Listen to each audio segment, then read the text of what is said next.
యేసుక్రీస్తు నామమున అందరికీ శుభాభివందనములు. మనం ప్రకటన గ్రంథంలో ఉన్నటువంటి మొదటి బోర గురించి నిన్న మొదటి ఎపిసోడ్లో విన్నాం. ఈరోజు రెండవ బోర గురించి తెలుసుకోవాలని ప్రయత్నం చేస్తున్నాం. అయితే ముందుగా మనము దీని అంశంని ముందుగానే పాఠ్యాంశంగా చదువుకొని పాఠంలోకి వెళ్ళిపోదాం. ప్రకటన గ్రంథం 8వ అధ్యాయం 8 నుండి 9 వరకు చదువుకున్నట్టయితే దీని యొక్క వివరణ మనకు తెలుస్తుంది. ప్రకటన గ్రంథం 8వ అధ్యాయం 8. రెండవ దూత బోర ఊదినప్పుడు, రెండవ దూత అనగా రెండవ బోర, రెండవ దూత అంటే రెండవసారి దూత బోర ఊదుతుంది. అగ్ని చేత మండుచున్న పెద్ద కొండ వంటిది. అగ్ని చేత ఒక కొండ కాలుతూ ఉన్నది. అగ్ని చేత కొండ కాలుతున్నది. ఆ కొండ వచ్చి ఎక్కడ పడుతుంది? మధ్యధర సముద్రములో పడుతుందని శాస్త్రవేత్తలు అభిప్రాయపడుతున్నారు. కొండ వంటిది ఒకటి సముద్రంలో పడవేయబడింది. అందువలన సముద్రంలో మూడవ భాగము ఏమైంది? ఆ అగ్ని, ఆ కొండ, ఆ అగ్నితో మండుతున్న కొండ సముద్రంలో పట్టడం వల్ల ఏమైంది? సముద్రంలో పడ్డ తర్వాత ఏమైంది? అక్కడ మూడవ భాగము రక్తమాయను. సముద్రము 3 భాగాలు రక్తమాయను. సముద్రంలో ప్రాణం గల జంతువులలో 3వ భాగము సత్యము. సముద్రములో ప్రాణం గల జంతువులలో 3 భాగము సత్యము. ఓడలలో 3వ భాగము నాశనమాయను అని లేఖనము మనకు తేట చెల్లముగా చెప్తున్నది. ప్రేమైన సహోదరి సహోదరులారా, ఈ యొక్క రెండవ బోర ఉద్దేశం ఏమిటంటే, మొదటి బోర అంశంలో ఏమిటంటే భూమి మీద ప్రకృతి పరిణామాలు పరంగా జరిగినటువంటి విషయాలు నిన్న మొదటి ఎపిసోడ్లో మీరు చూశారు.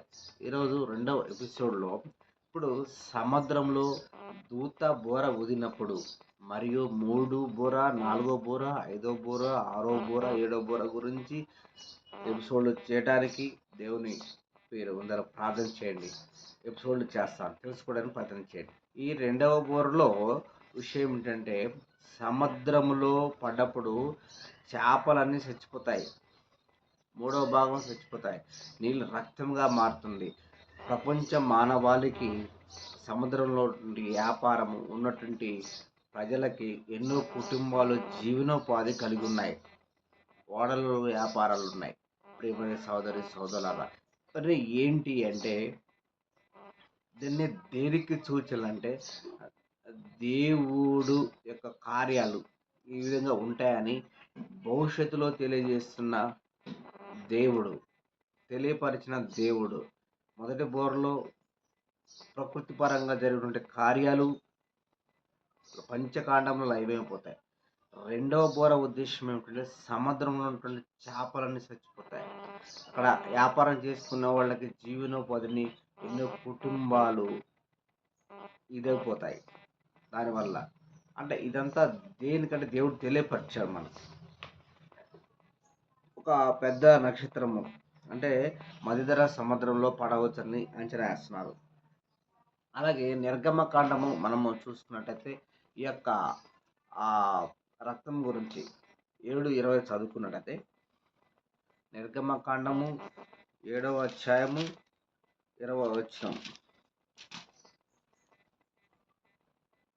యెహోవా ఆజ్ఞాపించినట్లు మోసే అహరోనులు చేసిరి. అతడు ఫరో ఎదుటను అతడు సేవకుల ఎదుటను తన కర్ణ పైకెత్తి ఏటి నీళ్లను కొట్టగా ఏటి నీళ్ళన్నీ రక్తముగా మార్చబడెను.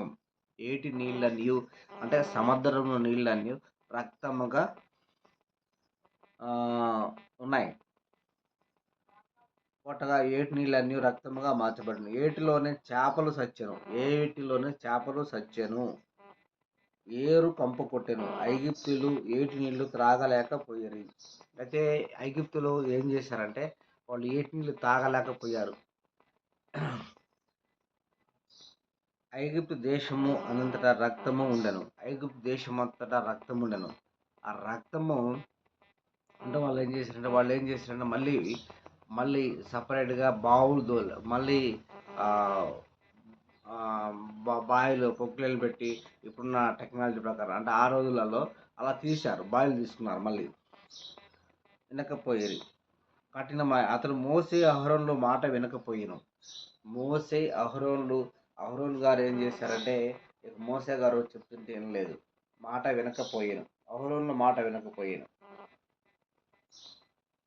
ఐగుప్తు శకునగాండ్రు కూడా తన మంత్రముల వలన అట్లా చేయగా యెహోవా చెప్పినట్టు ఫరో హృదయము కఠినమాయను. ఇక్కడ ప్రపంచ మానవాళి కూడా ఇవాళ విజ్ఞానం కలిగి ఉండి, టెక్నాలజీ కలిగి ఉండి, అన్ని తెలిసి ఉండి, ఈ బైబిల్ చేతిలో ఉండ కూడా ఈ జ్ఞానాన్ని ఎవరు పరిశోధన చేయట్లేదు. ప్రియమైన సహోదరి సహోదరులారా, అయితే ఐగుప్తీయులు ఏటి నీళ్లు త్రాగలేక త్రాగు నీళ్ల కొరకు ఏటి పక్కలను తోవి నాకు చెప్పిన విషయం. ప్రియమైన సహోదరి సహోదరులారా, మనం ఈ రెండొక బోర మనం విషయం తెలుసుకున్నప్పటికీ, ఆనాడు జరిగినటువంటి పాత నిబంధన కాలంలో ఫరో మోసే సందర్భాల విషయంలో మోసే గారు చేసినటువంటి కార్యక్రమంలో రక్తమాయను, సముద్రంలో పడిపోయిను, సముద్రం నీళ్ళన్నీ రక్తమాయనం. ఆనాడు అలా కొడితే రక్తమాయింది. ఈ యొక్క ప్రకటన గ్రంథంలో బోర వదిలినప్పుడు ఈ విధంగా మనం తెలుసుకున్నాం. Thank you friends. రెండో బోర్ గురించి తెలుసుకున్నాం. మీరు అనేక విషయాలు తెలుసుకోవాలనుకుంటే కందుల సీను యూట్యూబ్ ఛానల్ ఓపెన్ చేయండి, అనేకులకు నలుగురికి షేర్ చేయండి. Thank you friends. మా ఛానల్ లైక్ చేయండి, సబ్స్క్రైబ్. Thank you friends. ఇలాంటి దేవునికి కార్యక్రమాలు అన్నీ చేయడానికి మీరు ఫోన్ చేయండి. Thank you friends.